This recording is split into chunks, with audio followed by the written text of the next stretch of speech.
It is Thursday night. I'm back with Matty G. We've got Skiddy when he gets here. He's doing an AFL pod at the moment, so he'll join us when he is ready. A couple of things to talk about. Not a lot of injuries, but we've got some cracking good player matchups this week. This is Fantasy Basketball International. This is Balls Deep. I'm the type to get shit done. You the type to observe. March Madness on my speakers, but today's November 23rd. Got something loud in the blunt, yeah. I don't say what I want, yeah. Probably somewhere sunny getting tan. Foreign women in the sun, yeah. That's all that I need. That's all that I need. That's all that I need.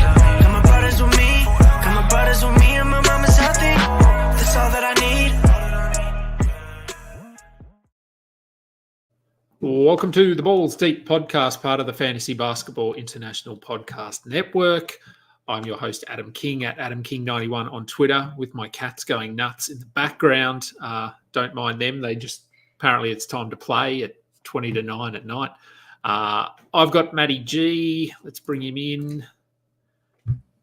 Matty, welcome back to the show. Hello. Another week. An interesting day in the NBA. I didn't see a lot of it because I actually had to work hard today, which I don't like, but I had to do it. But I did see a couple of things, and we're going to talk about them. Skiddy is on his way. He's just wrapping up an AFL podcast. He calls it a real man's sport, but he loves the NBA. So when he talks on when he's on an NBA podcast, he goes like, it's a real man's sport. So it's whatever one he's appearing on at the time is basically the real man's sport. Yeah, that sounds right. How's your week been? Pretty good? Yeah, it is. I was telling you earlier, I am locked into one of the fantasy playoffs of my life, and I've never experienced a 3-week semi-final before.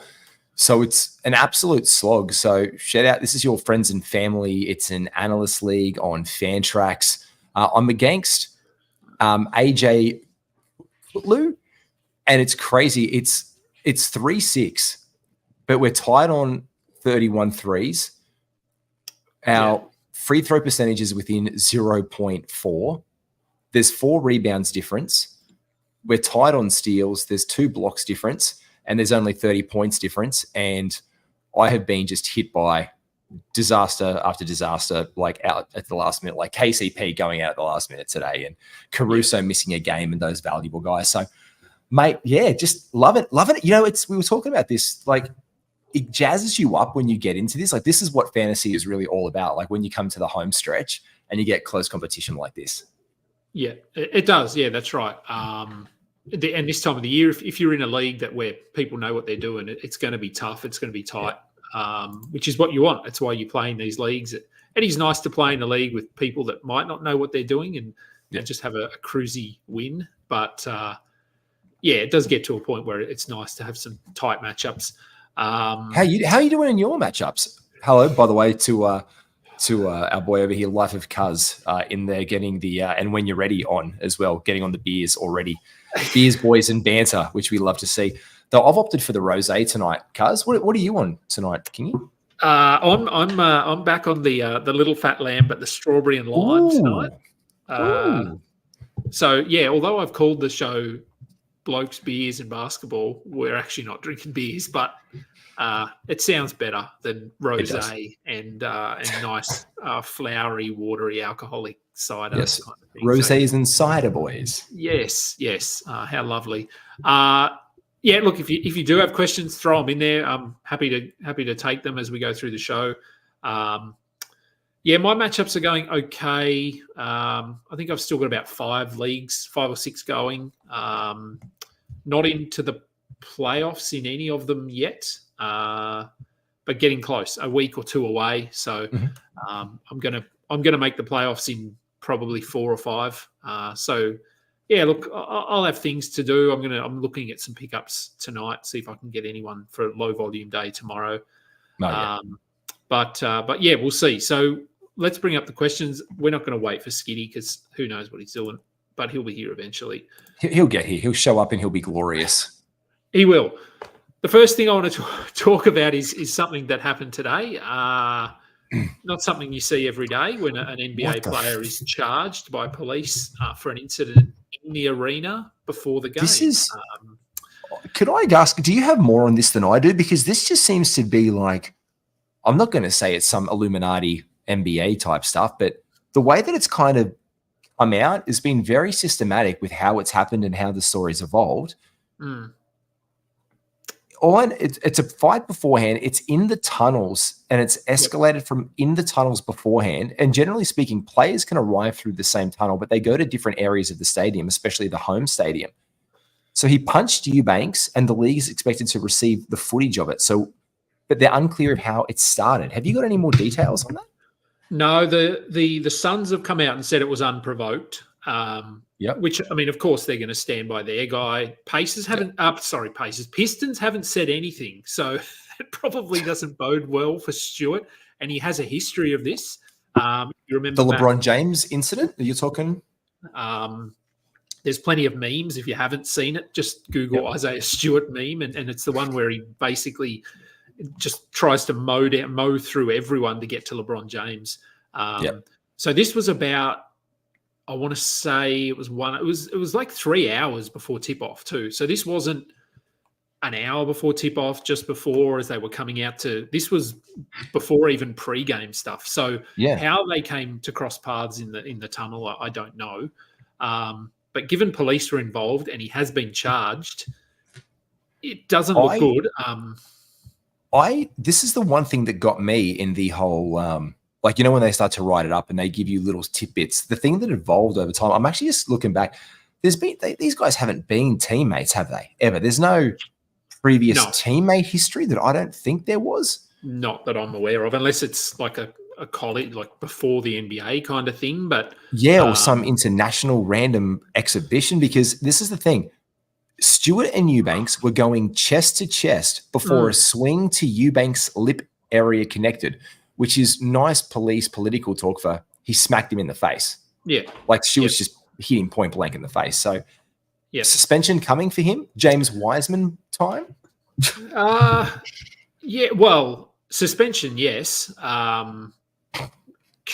Season. Look, I think he could be done for the year. 100%. Like there's, given his history as well, it doesn't, it's like the Draymond thing. Like 100%. You build up a reputation, then it catches up with you eventually. So, look, chances are he's done for the season. Career, I mean, I don't know. I wouldn't say career, given Miles Bridges is thriving and playing well this season. This is true. But look, it's not a good look. And as I said, the fact that the Pistons have not come out yet and said anything probably doesn't bode well. Maybe they're just, I don't know, getting their ducks in a line first. But they're going to have to be, for surely, because you can't, this is blatant. This is like blatant beating the shit out of somebody. And the police had to get involved. Police had to get involved to break it up as well, which I found was they were nearby. But his when did he say that when is his contract done? Oh, I wouldn't have a clue. I'm not a contract because this is a waiver wire. Yeah, this is a waiver wire. It's a shame. It's just a bloody shame that it happened. Came to this. It is. So the next thing I wanted to talk about, which is more of a general topic rather than, and it's something that annoys me and has annoyed me all season. And today I saw footage of Devin Booker getting ejected for doing nothing. We've seen it. We saw Jokic get ejected this year for nothing. The refs, just their tendency to just fall back on tech foul for nothing. Like when I know the NBA obviously the level is astronomical compared to what I play at local basketball, but as a player, and I'm sure, I don't know, I wouldn't say 100%, but most players would be of the same opinion. For me, a good ref is a ref that you can approach and that understands that emotion is part of the game and players are going to vent, and it's rarely personal. If you say something personal to a ref, attack them personally or the family, whatever, yes, tech, whatever. Yeah, 100%. But like you get a tech for bouncing the ball too high, for like hitting the backboard, not the backboard, but like the structure of the ring when you get a foul or something. Like just think that I've seen one. I saw one the other week where the guy like got the ball, and it was like he was unhappy that it was a turnover. I can't remember what game it was. Was it an OKC game? It was an innocuous game. It was versus it was just a team that wasn't very good. Anyway, so they've got the ball, and they've just tossed it behind. Like they've literally just turned. And you know when you're in a basketball game and you've got the ball in your hand after a call, you need to hand it over, surrender, or you're not supposed to touch it. Like the rule is don't touch it or surrender it to the opposing player or pass it to the referee. The guy's turned and he's just been like, he's flicked it backwards. But he's just made the referees, like the umps, life so hard that the umpire, like the ref just had to step one to the left and put it in their hand. Yeah. But they were standing there and it went to their side. So they take them up for throwing the ball. Yeah. And they were just like, oh, well, whatever, like this. And they've just tossed it, like innocuously thrown the ball backwards. Yeah. And this comes back to the other day as well. Refs get it wrong. Like we all saw the L2M report from the New York Knicks game the other day. And that was an egregious call on Brunson. When I watched the back, I was like, they're not going to. And they did. And then it went to Secaucus and it stuck. And then the L2M report actually says it's wrong. So the amount of wrongness that was there by the officials, I do think they are a bit of a protected species. Oh, and Skiddy's here. And Skiddy is here. Hey, look at this. Hey. What's going on, my boys? How are you? I do apologize for my tardiness. That's all right. We're here talking about a real man's sport, basketball. Okay, right. I see. And we know you said that, and we know that Mick Dell is the most beautiful man in podcasting, and you couldn't put up with us too. But still, like, come on. No, hey, whoa. Hey, look. Okay, look. I gotta do this and I gotta do that. I'm a very important and wanted man that everyone wants to, talk about. Right. But I appreciate you guys having me here. So I'm here now. I'm ready to talk NBA. I'm ready to be here with you two gorgeous men. So I'm in. I'm ready to go. Mate, and no, honestly, straight up huge podcast with you and Big Horse tonight. So shout out to you two for a cracking AFL potty, mate. So, but what are your thoughts, Skiddy? Because I know that you have them on referees. Kingy made a good point. Do you think they're a protected species? That they're just how long do we have? Could do a whole pod on it, trust me.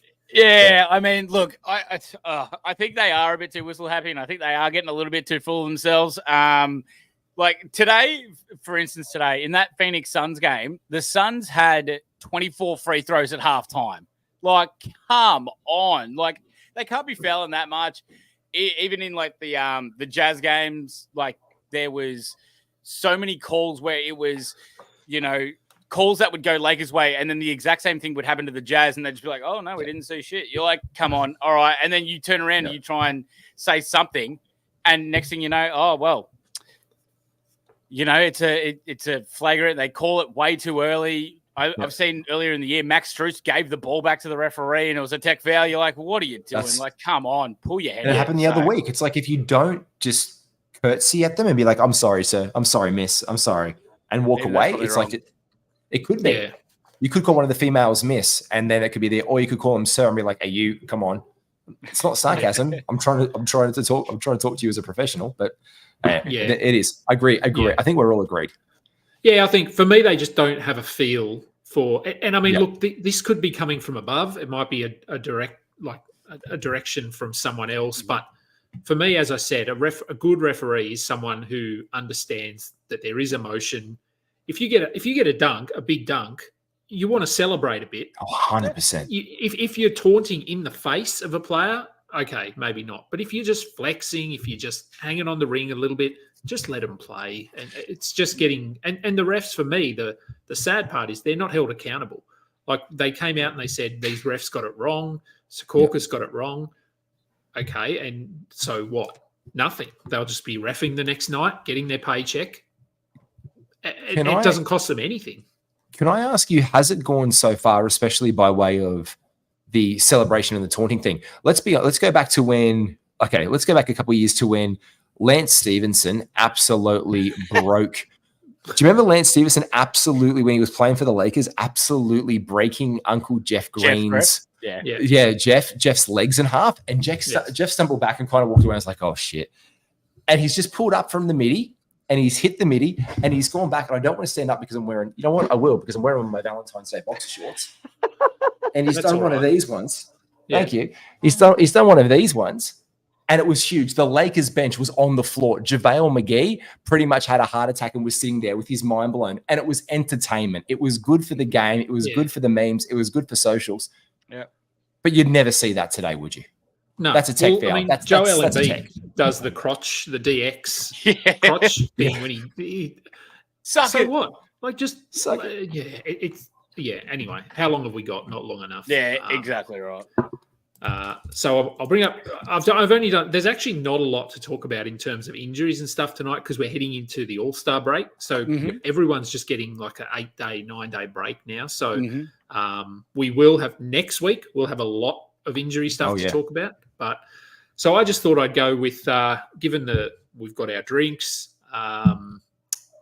What's your favorite? Where you are? Favorite bar? Favorite watering hole? Favorite restaurant that might be a bar as well? Can you go first? Can you? I think you should go first. Can you always ask us? And you're always the last with a hat. But then we've got to bring it back to you. Tell us your local favorites, mate. Well, there's a few. Let's be honest. Ooh, let's go. Depending on where I am, if I'm out. So for anyone that is in Australia or knows Australia, and I've probably been through this where I live adjacent to Canberra, so I'm not in Canberra.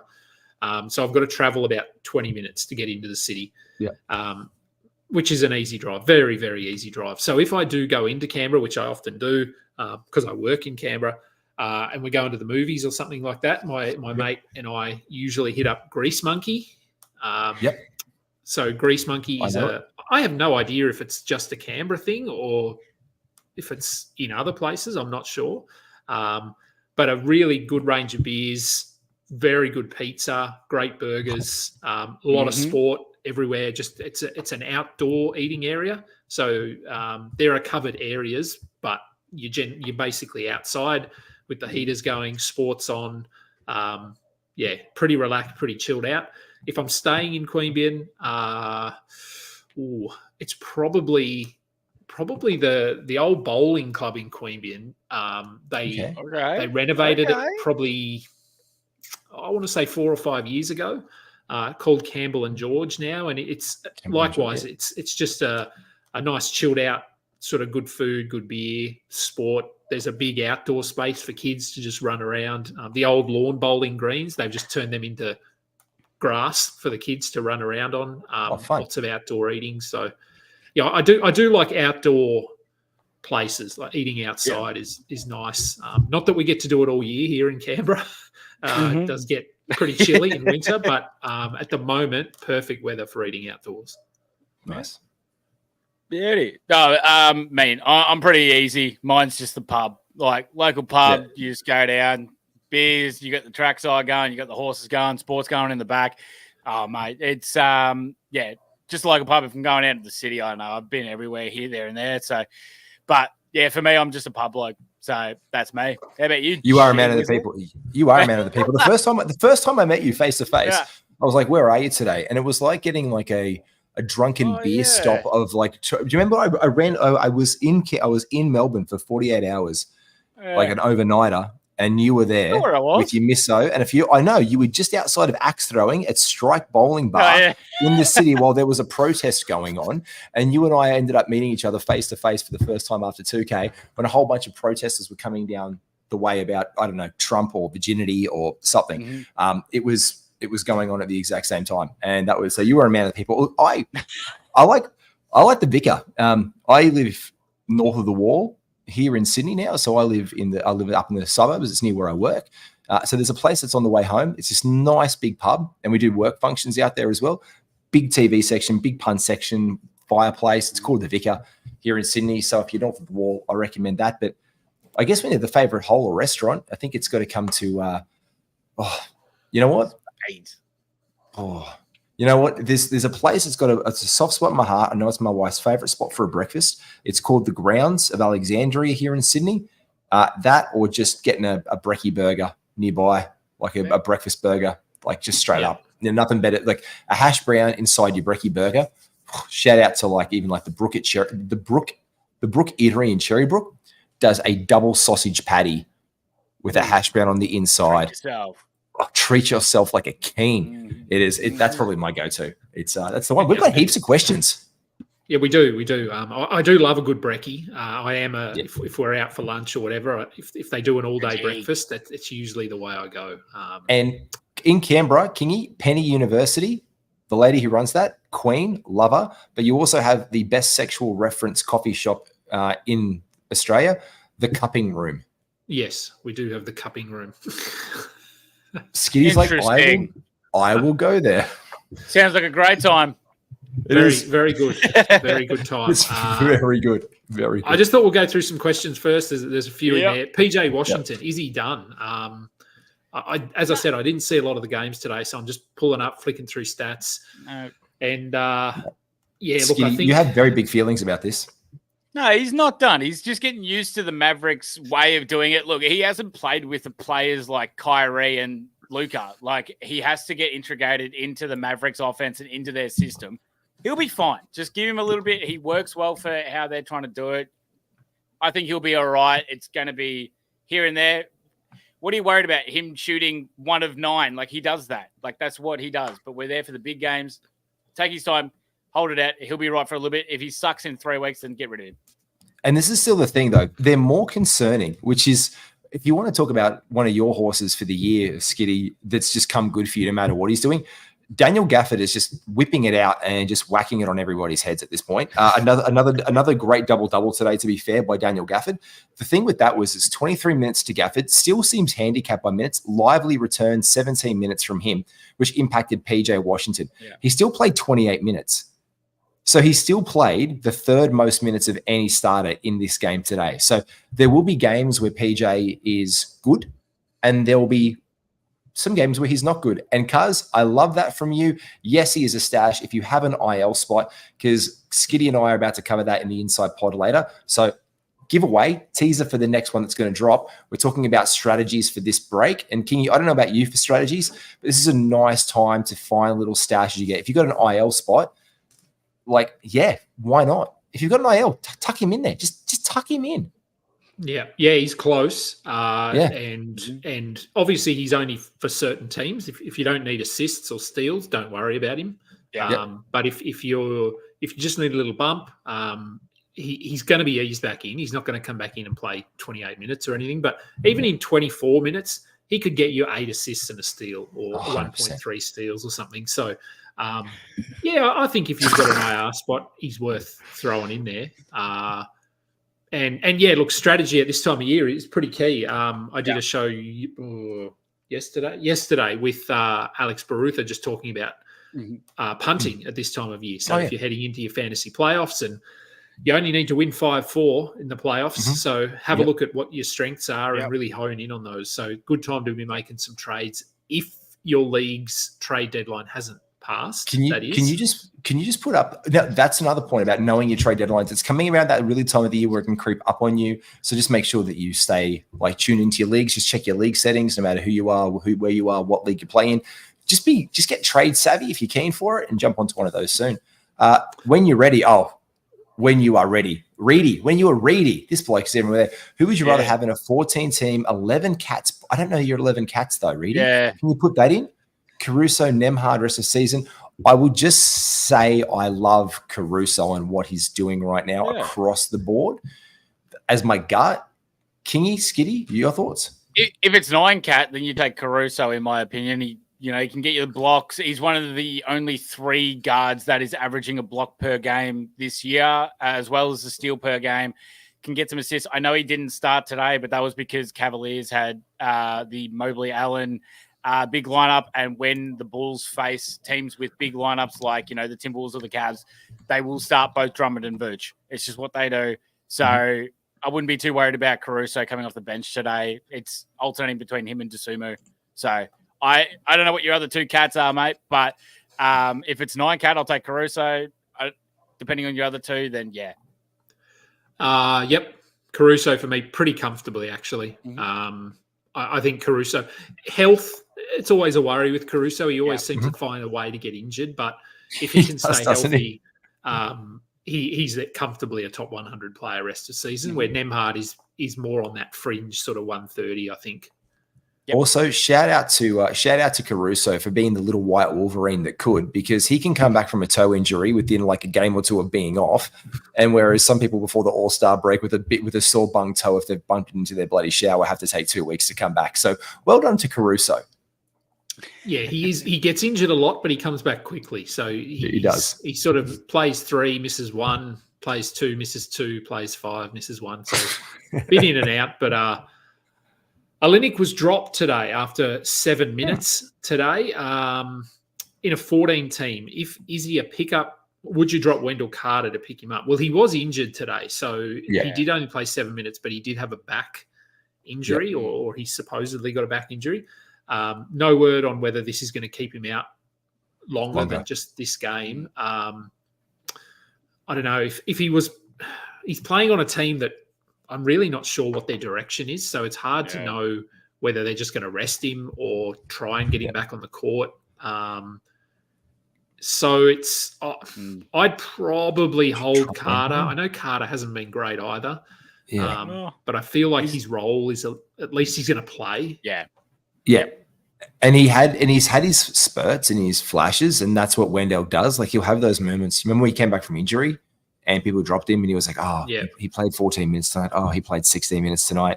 They're not going to start him because they've got Goga and he's buggered off, but they've still got Mo Wagner on the bench. So Goga's buggered off for 5 minutes. Mo Wagner today, 13 minutes. So there's still a rotation of 3 bigs there. But at least when he pops, Carter has a greater chance to pop overall and do some big things.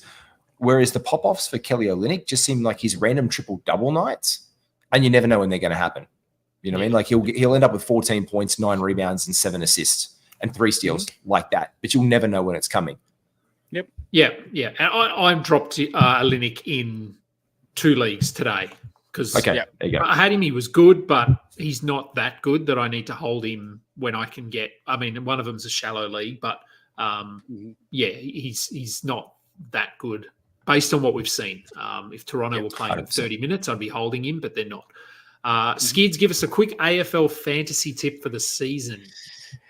Sorry, life of cuz, I do Supercoach, mate, not AFL fantasy. But if you do Supercoach, Gawn, Grundy, ruck combination, bang. That's all. That's you done for your classic AFL Supercoach. Right there, your rucks are sorted there, mate. But unfortunately, I can't give you a massive tip on AFL fantasy.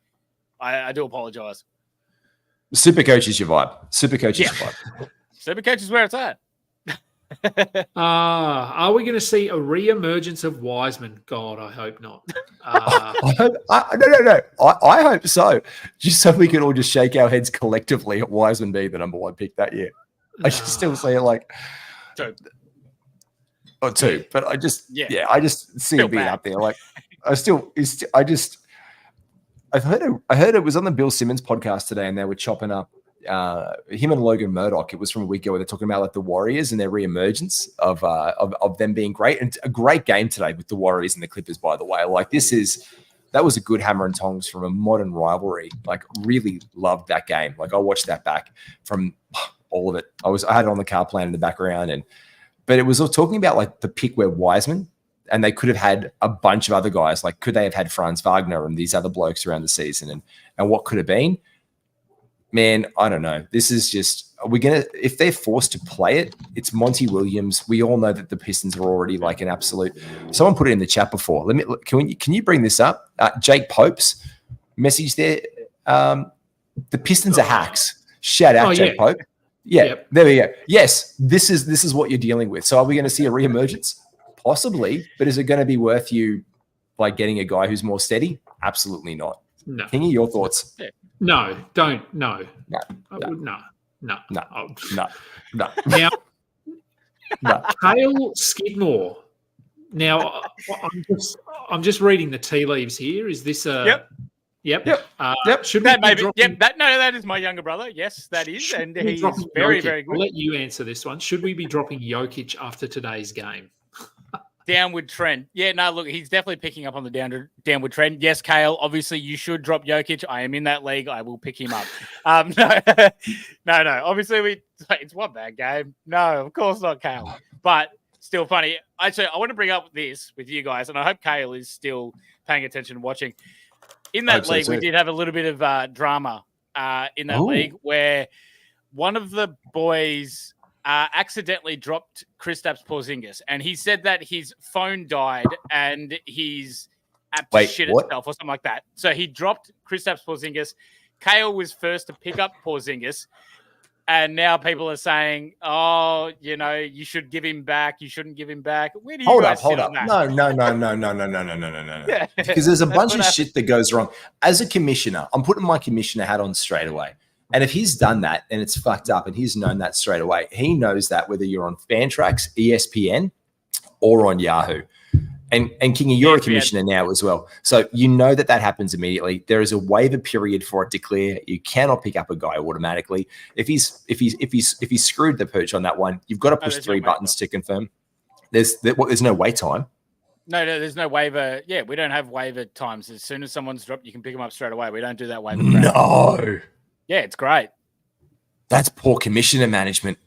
No, fantastic. Oh, Jesus. But the commissioner didn't want to override it. So what do you think, Kingy? Oh, Jesus. I don't know. It's a tough one. I'd have to listen to the reasoning for it. Because as fucked up. As Matty said, this isn't you just click on them and they're dropped. Like you've got to confirm. You've got to hit the button a couple of times to do it. It's almost with you. It's almost beating your head with a pillow. Like, are you sure? And especially if it's Kristaps, you get an extra one. Like, this is a non-droppable guy, motherfucker. Are you sure? Look, I'm trying to think if it's happened it has happened in a couple of my leagues, but I don't have that setting where they're immediately available. So the manager has contacted me and said, I accidentally dropped. It was Anthony Edwards last year. And I noticed him. Pop up. Yeah. Because I got the email saying Anthony Edwards has been dropped. And I went, that's not right. He messaged me within 10 minutes and said, this is right. And I said, that's fine. And I put it back on his team. But this is the thing though, this goes with you. You're within 10 minutes, the guy's messaged and whatever. I was once in a league and it was the same guy. It was, I can't remember who it was. They had the same surname. I know it was a Green or a Brown or a bloody Wagner for all I know. But talking about Wagners, funnily enough, and they messaged me like, I just touched the wrong one. I had both on my team. A Thompson. They're both fucking A Thompson for the love of God. Imagine if you wanted to like drop a Sar instead of Armin or Amen, whatever you want to say. And that was and the guy messaged me straight away. And I was like, look, absolutely not a problem. Cheers. I reversed the decision. And the league blew up because they're all sitting there just salivating like, I want that guy. I want that guy. I want that guy. And I'm like, the guy messed up. He did it. Yeah. So I don't know. How quick did they message the commish though is the question. Like they've done it. Their phones turned back on magically within 2 minutes and they've messaged or... don't know, mate. I was working, but apparently there was a bit of a blow up in the chat. So it was good fun to watch that happen all today. And Kale had Porzingis for a day, so big win for him, I think. Well, he had it for a day, one day, and Porzingis got injured and didn't even play really. So pretty much, wasted the day. Absolutely huge. So we'll move on to our matchups for the week. You guys have no idea who my two guys are, so we'll idea. Get to that at the end. I love getting kept in the dark. The first one we've got is Franz Wagner and Pascal Siakam. Now, whose was this? That was mine. That was yours. All right. Well, I'll let you take us away with this one. Franz or Pascal? Okay, so I'm going off of the last 3 weeks of fantasy basketball. Franz Wagner is currently 35th. That is including today as well. And Pascal Siakam, if I can find out where he just was, and I have lost. He's 53rd, right? So Pascal, after getting moved over from Toronto to Indiana, I think it's pretty safe to say it's just not the same Pascal in every sense of the word that we are used to that he was doing in Toronto.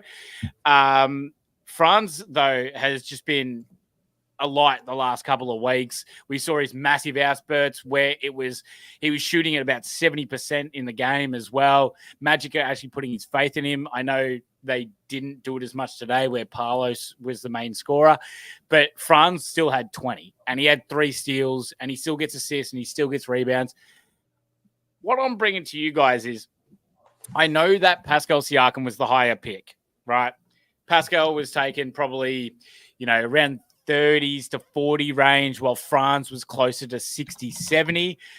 Are you guys looking at, hey, if you had this trade in front of you and you had Pascal Siakam and someone gave you Franz Wagner, who has been better than him this last month, would you look forward to after All-Star break and you go, all right, I'll be happy to trade Pascal for Franz since he's moved to Indiana? I'll go with G first. Oh, thanks. I've immediately got a gut reaction because I recently traded away Franz Wagner. So he came back from his injuries, and after his first couple of games, I was talking about potential for the rest of the season, and I wanted to be able to consolidate some other areas. I actually traded him pretty much, it turned out directly. I traded Franz and Kobe White in our league, in our friends and family league, Skiddy. You're in it. I traded for Colin Sexton and former teammate of Pascal Siakam, Scotty Barnes, and someone else. There was another piece involved in the trade. I got 3 pieces. I wanted to lock it down with that. I keep on looking back, and I might have buyer's remorse. Look, I was fine with Sexton because I know what Colin Sexton does. I know what he is. I know what he's going to do. I know what Kobe White's going to do. But I also was doing that when Kobe White was going to be taking a bit of a knockback because Zach LaVine was coming back. And now I look at that trade with Zach LaVine being out for the season, and I look at what Franz Wagner is doing for the season, and I'm like, Jesus, Mother Mary and Joseph, I've got buyer's remorse. I think Franz has been on an absolute tear lately. Mm-hmm. Like his scoring output, it's insane. Like 21, 15, but the 36, the 34, and the 38, there is occasion, like this is the thing. His efficiency has been incredible since coming back. And as you said, in the last 3 weeks, he's been basically plus 500 from the field. And on the season, he is sub 400. He's sub 480. So this is a massive boost that we've seen in the last few weeks by 0.06, which is a big bump in field goal percentage. So look, the rest of the way, me personally, thinking that he is the number 2 dog in Orlando, I'm going to take Franz. And the only reason I involved him in a trade in the first place was because it was involving Scotty Barnes while like across the board to give me some more peripheral stats than he does. But Jesus, the guy with 3 steals today is nice. But then when we go 3 games without that, so I wanted consistency and I got that. But Franz is amazing. So he's on a tear. What about you, Kingy? France easily for me. Yeah. I don't even think I need to. Yeah, I think France next year will be top 30. Dynasty, I reckon he's probably top 20. I think he's really good, France. Yeah. We're just, I think we're just seeing now what he can do. Both ends of the floor, he can handle the ball, he can hit his shots. He's not having. Last year we saw him; he was really good to start the season, and then he dipped in the sort of the last 20, 30 games. This year he started to do that again. He was really good and he started to dip, but he's picked it back up this year. The Magic are they're not contenders, but they're in postseason discussion, and will be for the foreseeable future, which I know the Pacers are as well. But for me, this is Wagner. Pretty comfortable. Yeah, 100%. Yep. And shout out to Big Horsey who's watching right now after the AFL pod too, because he goes, hey, that's the guy from the AFL show. And that's not me. So I see that's you down there. Here we go. Woo! Let's bring up his I'll bring up his just so he can get his 5 minutes of fame here on the real sports show. Whoa! No, hey. The real sport being basketball. Thank you. AFL, baby. Not aerial ping pong. I mean, what was that? My dad took me to AFL as I was a kid. I do not understand. I used to put together the bloody Brisbane Bears banners. And my dad said, we got to go watch the aerial ping pong this week. And I'm like, you're fucking taking me, mate. Like, I'm going to this sport. I can't say it. I love AFL. Me too. Yeah, I love AFL. Mick, don't agree with him on that. No. AFL is the shit. All right. Can I just say though, AFL and basketball are hands down 2 of the best spectator sports in the world to watch. Like we love it. If you love sport, if you're a sport fan and you go to a basketball game, there's something happening. There's movement. There's stuff on the field. Just the same way as AFL. Like AFL is absolutely bloody fantastic. The ball zigs all over the pitch. It's amazing. Huge running spaces, and you just cheer and drink all game long, and it's massive. So Yeah, For we're anyone blessed for sport down here. watching who hasn't, I mean, there's not going to be merry Americans or anything, but for people that haven't watched AFL, it is 100% better live. AFL, it's phenomenal watching it live. Whereas rugby league, perfect TV sport because the ball is in one spot, a camera can follow it. AFL, you go to a game and there's so much happening off the ball that you can't see on the TV. It's amazing. Yeah. Anyway, I don't know how. Rate the sports 1 to 3. I've played a lot of sport. Kingy, I'm 6'4". I know we've talked about big bloody tall blokes and whatever. So we've played a lot of sports where you have to be tall and play. So I played American football. I played rugby league, rugby union, AFL, basketball my whole life. Ranking sports from toughness downwards, rugby union with a bullet is number 1. Like rugby union, the physical hits on that one, but the cardio and hits that you take in AFL put it like 2, like with a bullet. Like it's not like rugby league is down there. Like it's you got padding and whatever, but AFL, the endurance on that sport is bloody ridiculous. And basketball, I love basketball. It's the best team sport. Yeah, I remember.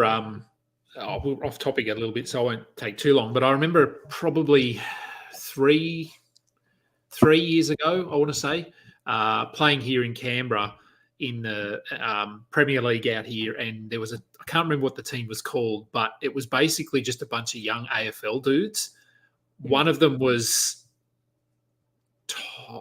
Tom Green. Who's the GWS midfielder, young guy? That's Tom Green. Yeah. Tom Green. So Tom Green was playing. Toby Green. Yeah, so Tom Green was playing. Yep. And he some of his AFL mates just to get fit off season, and his endurance and just his explosive,ness, and because he's tall, but he's not super tall. He'd be 6 foot. He's about 6. Yeah. Just he could like being an older style player. It's all about boxing out and finding position to get those rebounds. Yeah, you do that against that team, and he just almost jumps over you to get a rebound. Yeah. Like it was. Mate, we played Sydney Basketball League on a Wednesday night, and Adam Goods was here when he moved up to the Swans. Oh, he had a couple of other mates. So yeah, Goodsy was playing. There was another bloke who came up here, and another Indigenous player who had just retired and started playing casually on Wednesday night, and a couple of the young Michael O'Loughlin. No, give me another one. No, I can't off the top of my head. Mickey O'Loughlin was the main guy for Sydney. And there was another bloke, I can't remember it. Goodsy came down afterwards and he would just tap in. Adam Goods would magically appear on a Wednesday night and come for a run. They had a couple of the younger blokes, but the younger blokes would it was like watching Blake Griffin in the dunk contest jumping over a fucking Kia to get a rebound. Yeah. Like I'd be there boxing out and the dude would just be like, oh, sorry, that's your nuts in my face. Oh, you got the ball? That's okay. You deserve that after. Like they're physical, like the physicality is amazing. Yeah. Talking about physicality, 2 guys, here we go. Slipping Jimmy, agree about AFL and basketball, best spectator sports, fellow Cambrian Kingy, share to you. The hits in AFL look feral car crash like, mate, they just hit people in that sport. My one is this, because I'm trying to always stick to the similar positions and do it. Go for it. And I'm going with guys who I have drafted as well. So I've drafted all of the players, and you guys know that my subset of 2 guys who I'm going to save that for next week because funnily enough, there's not going to be any more games played after tomorrow, and I'm going to be able to sneak the next one in for next week. These blokes right here, and Tatum especially, has been someone who has escalated his form in the last 3 weeks, and we always use that as the sample size, into the top 12. And on the season, Jason Tatum was the pick who consensus we would all agree would be a first-round pick. And he hasn't been a first-round pick all season, whereas Kawhi Leonard is the first-round pick when he is not injured, not resting, not managed, not blah, blah, blah. And it's really starting to come to fruition now before the All-Star break. In the last 3 weeks, Jason Tatum has been the 6th best player in fantasy basketball. Kawhi Leonard has been the 4th best player in fantasy basketball. So my question is, on gut, who would you guys now take? Because this is the break. We're about to have some downtime. You're about to reassess going into the playoffs. Who do you take? And remember now, our season is smaller. And we haven't had any kerfuffles of Kawhi. And to give you some data sets over the past 3 weeks, the last couple of weeks is this. Kawhi Leonard has been 25 points a game, 3 threes, 5 rebounds, 4 assists, 1.3 steals, almost a block, 530. Fuck me sideways and call me spanked from the field, and 933 from the line. Whereas Jason Tatum is starting to do the Jason Tatum things that we all talk about when he hits towards after the All-Star break. He has been at 28 points a game, 3.6 threes, almost 10 rebounds a game. He's been at 9.3, 7 assists, 1 steal, 1 block, 486, which is now over his field goal percentage for the season. And his free throw percentage is elite at 938. So who do you take the rest of the way? Because this is a really even dead rubber at this point right now in the last 3 weeks. Like 2 spaces separate them of all the players in the NBA. But who do you want to ride out at this point in time for your fantasy finals? Because my question is also, I guess, a sub-question. Would you try and send out some feelers if you're a Kawhi and Leonard owner to get Jason Tatum into your team, thinking that he could break down or be rested? Do you want to go Kingy or you want me to? You go, Kingy. Yeah, look, it's a tough one. I think it would probably depend a little bit on where I am in the standings. I think if you're sort of up in the top 2, I'd probably go Kawhi, just because I think he can be a top 5 player. He is a top 5 player this year. Yeah. But if I'm sort of just in that range of sort of 5 to 10 and trying to fight for the playoffs, I think I'd go Tatum. I worry a little bit about this Kawhi injury that he's got now. I know it doesn't sound serious, but Clippers are going to rest. Like, I just feel like they're going to manage him a little bit over the next 2-3 weeks. So he might miss an odd game. He might have some small minutes restrictions. So I think I'd probably go Tatum. I think he's just a little bit safer given the injury to Kawhi in the last week. Yeah, I can see that. But I will counter that with saying this is the closest that Kawhi Leonard will be and ever has been to an MVP. And I think there is some kind of things where he is rising the ranks for MVP. I'm pretty sure some people have him 3rd behind Jokic and Shea at the moment. Yeah, I think he's my sports bet account. Yeah, no, but I think there is like an argument to be made. Like, if the Clippers do finish up top, then, you could say like, yeah, Kawhi's been playing unreal. I don't think he'll get it, but like, I think there's an argument to be made.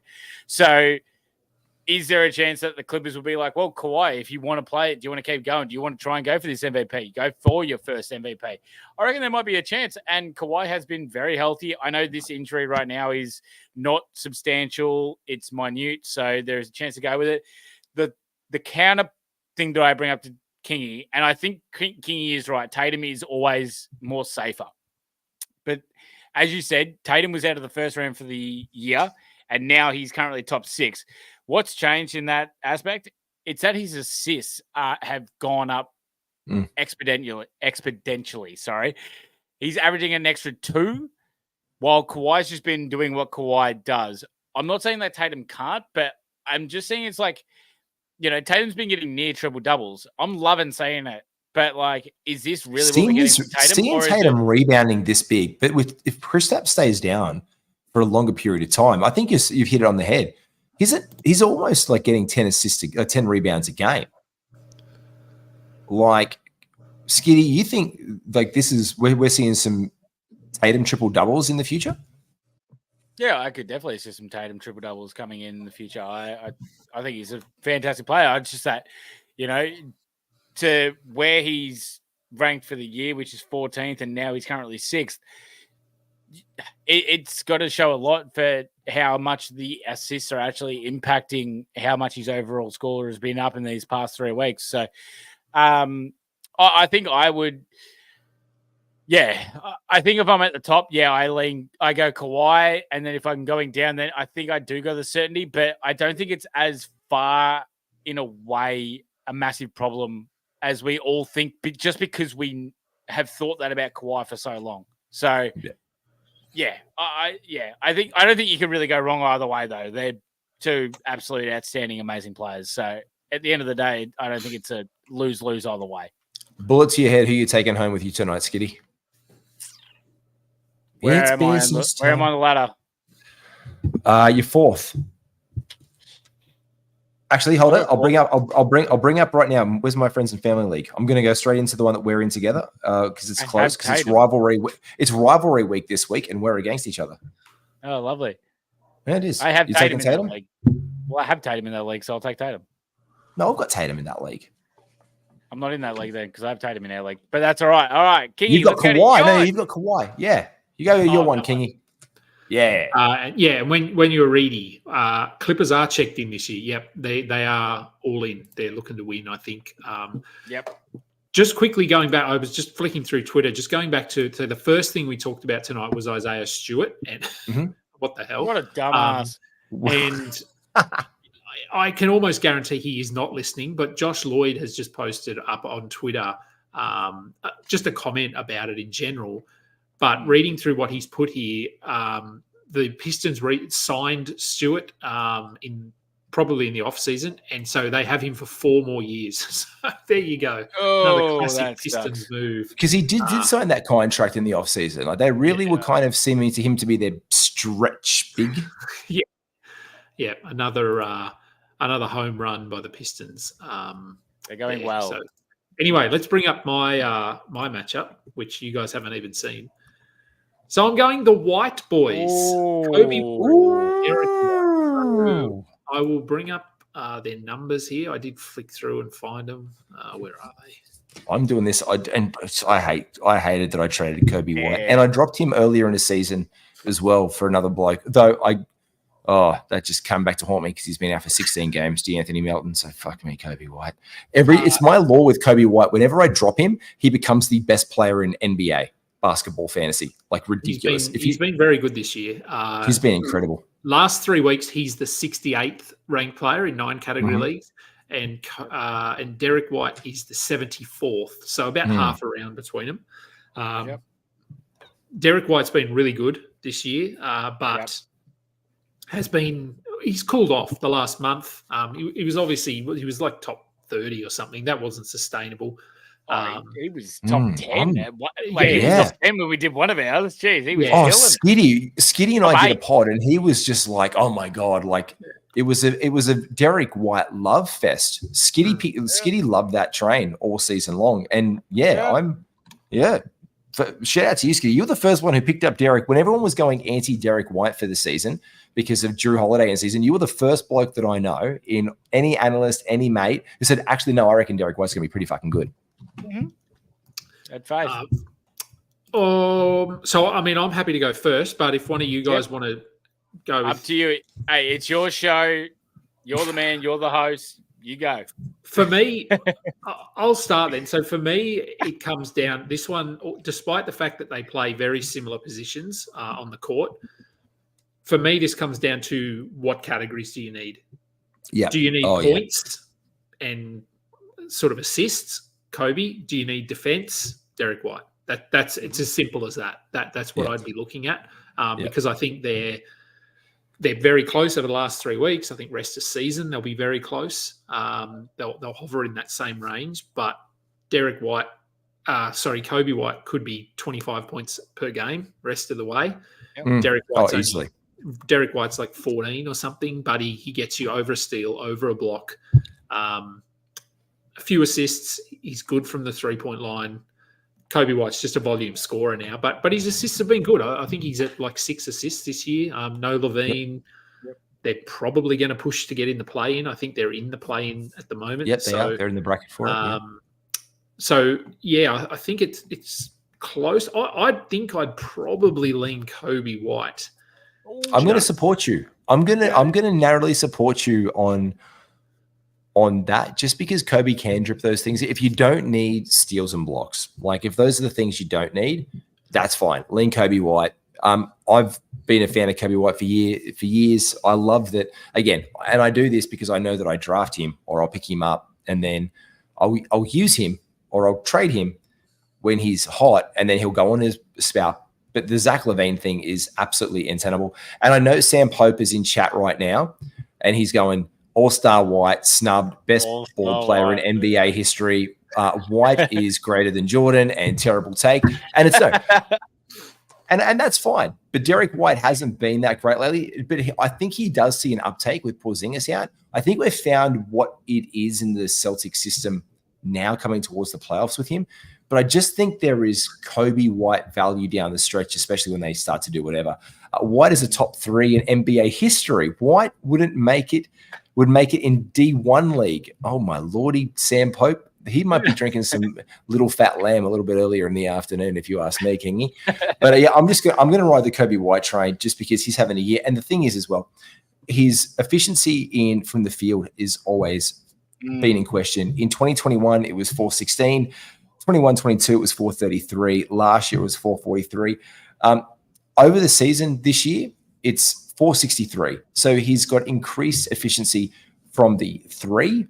He's at 397 from 3-point land this year. So let's give Kobe White the flowers where he's due. He is 397. I'd like to see Derek White's 3-point percentage actually for the last 3 weeks or in the season because the last 3 weeks has been 37%. So he's down a fair amount. I'm pretty sure he was like 42. He'd be over. Yeah, he was over 40. He was over 40 for the season. Sure. Yeah, but I think it's down after the last few games aside from today. Yeah. I think Kobe White maybe gets the nod because he has the hair that Derek White wanted. Yes. And then Derek White. Yes, Kingy. That's a very good point. It's time to get rid of it, and thank God. Jesus. Skiddy, are they the same? Oh, mate, I thought I thought I had a really good argument and he just killed me with he had the hair that Derek White always wanted. It's like, oh, shit. He tried his best. That's like having pocket aces. No, I think when it does come down to it, yes, Kobe White, if you're going scoring threes, like these kind of assist kind of categories, because obviously Derek White is on the Celtics and the Celtics have so many weapons, when it comes to Porzingis, Brown, Tatum, Holiday, but they are starting to rest a few of them now, but White's been the one consistent piece that has always stayed there. So when I look at it as a whole, right, if I don't need scoring, then I'm taking Derek White. Because the difference between Kobe and Derek is that Derek can pop off and get these big scoring outbursts like we saw today. He had 27 on about, I think it was 62% efficiency or something like that with 5 or 6 threes or something. Had, the other stats as well. While Kobe White doesn't get the steals and the blocks. In the last 3 weeks, Kobe White is still averaging 0.7 steals and no blocks. Derek White averages still a block per game. So he gives me a little something in everything, and he has the potential to still pop off. So for me, I'm still going to keep riding Derek White. And I know that might sound stupid when, Kobe White's going for 23, 24. Even today, he was phenomenal today against the Cavs. He hit, I think he hit 3 contested threes in the last quarter. And I'm just like, come on, what are you doing here? But I think the all-round game that White is able to provide on a game-by-game basis. Remember, there is 3 guards that are averaging a steal and a block this year. It's Derek White, it's Alex Caruso, and it's someone else random, I think. It's almost SGA, but he's not. It's probably Fred VanVleet. It's Freddie VanVleet. That's the other one. Yeah. So those 3, and then SGA's at 0.9 blocks. So when you're talking an all-round game, it's Derek. But if you do need the points at a pretty good efficiency, and he's going to keep rolling with it because Levine's gone and the Bulls need White, and they've realized how good they've got now, then, you can keep riding Kobe as well. I think it's going to be about neck and neck for the rest of the year. And to go back to your point, Kingy, as well, this is what you draft guys for as well. Like when you're drafting in a league, and if you get to the point, or if you're looking for a pickup of Kobe White, you're like, what do I need in my team? You're not picking up Kobe White when he's on a downer if you need steals and blocks. You're not chasing that. And just like Skiddy just said then, if you want steals and blocks, mate, you're leaning so hard into Derek White. You're just putting your arm around him and cuddling him and taking him home. Like that's who you want. But I think if you look at the season, I think it's just flowers off for Kobe White for hitting it. And interestingly enough, I looked it up. I am shocked to learn this. Did you know that they are both on the exact same 3-point percentage on the season? And I wouldn't think I would not think that to save my life. They're both at 397 on the season. Wow, And I thought Derek would have been killing him in fairness. I thought Derek would be over that because he was on a heater. He was like at 450, 460 at one point. Like the bloke was just there. So what were Kobe White's stats for the first month of the season, ranking, etc.? Kobe White for the season was handcuffed. I believe he was just inside the top 100 and having flashed. I've got his numbers up. Oh, please bring it. Lovely. So Kobe White for the first month. Well, I've done from the start of the season to the end of November. So that's sort of 5 okay. weeks. Yep. So in the first 20 games, Kobe White was the 135th ranked player in 9 category leagues. So, yeah. He was just inside the draftable territory. He was the flyer territory in the first 5 weeks of the season. And then if you take him from probably week 6 to the last whatever, so the Levine's past 2 first months, out, he's 85th for the past 2 months. Yeah, it's crazy. Like the guy is, but he always does this, Kobe White. Whenever there's an injury or whenever they need something, he just plug and plays. Like I remember picking him up in 2K. I made Kobe White my project in 2K, where I just gave him. Do you remember that, Skiddy? I gave him all the badges you could in my league. I gave him, I upped him, I gave him more minutes per game, and the guy became better than Harden. Like he was the only thing I could also use in the game at that point because I was learning my league. But it's just what he does in real life as well. Like when Kobe White just gets so much ball, there's no other options there. The guy's 39th ranked in the past month. Like we've never seen this from him before. So it's great to see him working. But I think this is actually more of a serviceable thing for let's watch what happens with the Bulls in the offseason or next trade deadline, because the lesson here was Zach LaVine wasn't traded in Chicago this year. We all know that there's been talk of it. He's a clutch client who's gone out with a foot injury to finish his year or whatever that was needed. Who's to say what happens in the offseason or next year again? If the same speculation happens, Kobe White is probably worth a late round fly next year if Chicago stays in the same way, thinking that we could have a LaVine trade mid-season and getting some love there. So, here we go. Life of Cuz, no regrets. He dropped Kobe White in week 4, upside down. Poor Cuz. And look, I do remember because coming into the season, we were all about Kobe White saying take him with your last pick because he was pretty good to end last year, and we just thought there's an opportunity here. He's going to start. And he was pretty rough to start the season, and he was dropped in quite a few leagues. I know I've got him now in probably 3 leagues, and I'm sure at least one of those I would have picked him up off waivers. So he was dropped. So you're certainly not alone in dropping him. It was a pretty common question at that time. So I'm going to let you boys go because it's 20 to 10. I've got to write some blurbs and do some other stuff before I go to bed. And we've got to do an insight. I've got to do an insight pod. You got to do another pod. So I've got another one. I mean, whoever wants to talk, what's coming up on Insight? I know you've got obviously plenty of AFL. NRL stuff is happening because I've already spoken with Brano. I'm going to jump on their show this season. Yes. I'm going to be way out of my depth, but who cares? What have you got coming up for basketball? Gee, that's all you, mate. I mean, me and you, we got the heat check, but, every Saturday morning, that's what we do. I think we're having a break We're having a break. We're having an all-star. We're having an all-star breakfast weekend this weekend where we're just going to basically have post pictures of our breakfast when we should be going live. I've got the chase down coming up tonight because we're going to talk about strategy. I think Skiddy may jump on for a 5-minute cameo and then bugger off so I can talk strategy the rest of the way, because let's be honest, there's 3 games tomorrow. We're going to feature those and talk about what you can do after your all-star break to focus in on your teams and some builds and some punts that you might want to look at and some targets. But Kingy, you're about to get an invitation working on a very special runway home jam session again. Got some analysts going to come in for the insight. Yes, I know that you're excited for this. Skiddy's going to be with us. It's going to be an absolute mega.